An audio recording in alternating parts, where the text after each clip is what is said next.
हाय दोस्तों, स्वागत है आपका इंडोलोगस में, जिसमें हम इक्वेटर जिन 13 देशों से गुजरता है उसे ट्रिक के साथ याद करेंगे।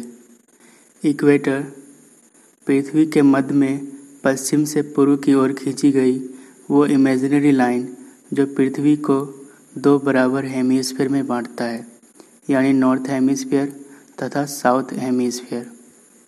इक्वेटर का पोजीशन 0 डिग्री लैटिट्यूड होता है। 23.5 डिग्री नॉर्थ लैटिट्यूड को ट्रॉपिक ऑफ कैंसर कहते हैं तथा 23.5 डिग्री साउथ लैटिट्यूड को ट्रॉपिक ऑफ कैप्रिकॉर्न कहा जाता है। 66.5 डिग्री नॉर्थ लैटिट्यूड को आर्कटिक सर्कल तथा 66.5 डिग्री साउथ लैटिट्यूड को अंटार्कटिक सर्कल कहा जाता है। आइए अब इक्वेटर यानी 0 डिग्री लैटिट्यूड जिन 13 देशों से होकर गुजरती है उसे ट्रिक से याद करते हैं। इक्वेटर 3 कंटिनेंट से होकर गुजरती है, एशिया, अफ्रीका तथा साउथ अमेरिका। सबसे पहले एशिया कंटिनेंट का देखते हैं।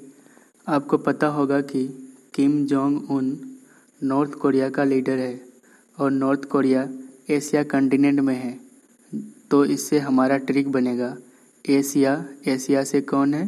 किम, KIM। तो के से हो गया किरिबाती, आई से हो गया इंडोनेशिया तथा M से हो गया मालदीव्स।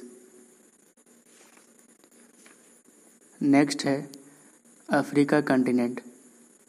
GDP पर कैपिटा के हिसाब से अफ्रीका पुअरेस्ट कंटिनेंट है, जिसके कारण वहाँ दुख ज़्यादा होता है। ऊपर से GST लागू होने के कारण उनका दुख और बढ़ चुका है। ये सिर्फ याद रखने के लिए है। तो दुख GST ये हमारा कीवर्ड है। आप इसे डक GST भी बोल सकते हैं। तो अफ्रीका के लिए हमारा कीवर्ड क्या हो गया? Duck GST।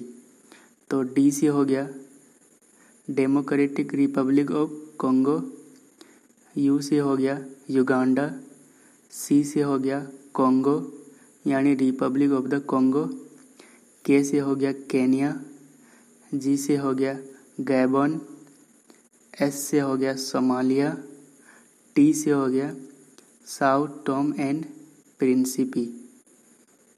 तो यहाँ पे मेरा टॉम मेन वर्ड है, तो T से हो गया south Tom and Principe. Next south America continent में देखते हैं।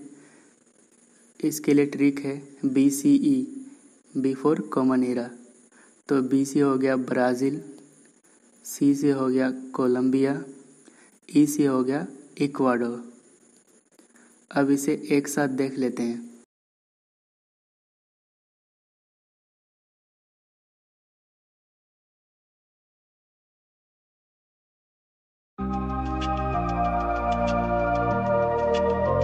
तो पहला क्वेश्चन है, through which one of the following groups of countries does equator passes. यह UPSC 2006 एंड SSC 2011 में पूछा गया क्वेश्चन है। तो पहला ऑप्शन है ब्राज़ील, ज़ाम्बिया एंड मलेशिया। तो इन कंट्री के पहला लेटर लेते हैं तो हमारा बनता है BZM।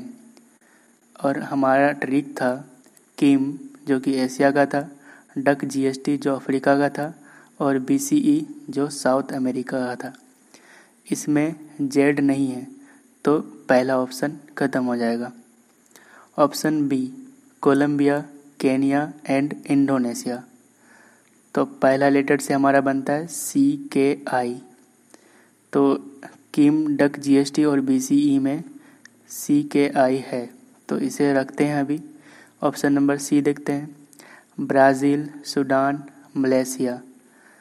तो पहला लेटर से हमारा क्या बनेगा? BSM। M से था मालदीव, यहाँ पे मलेशिया दिया हुआ है, तो ये ऑप्शन ख़त्म हो जाएगा। ऑप्शन D है वेनेजुएला, इथियोपिया एंड इंडोनेशिया। तो इससे बनता है VEI। तो हमारा ट्रिक में V नहीं है तो ऑप्शन D भी ख़त्म हो जाएगा। तो ऑप्शन B बनता है। तो इसका आंसर होगा ऑप्शन बी।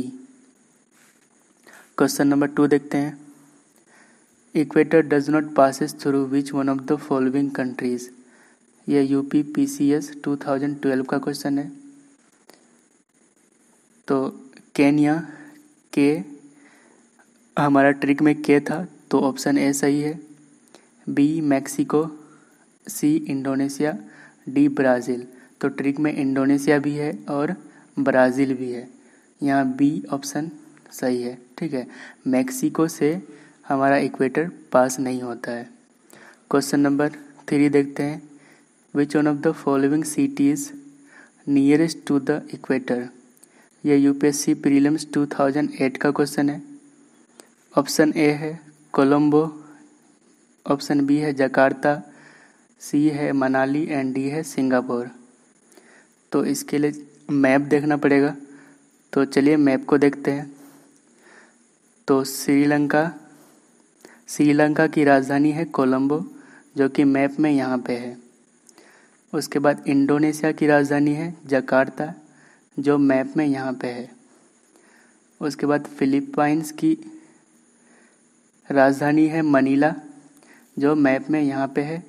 और सिंगापुर एक कंट्री है जो जस्ट इंडोनेशिया के ऊपर है और इक्वेटर के जस्ट बगल में है।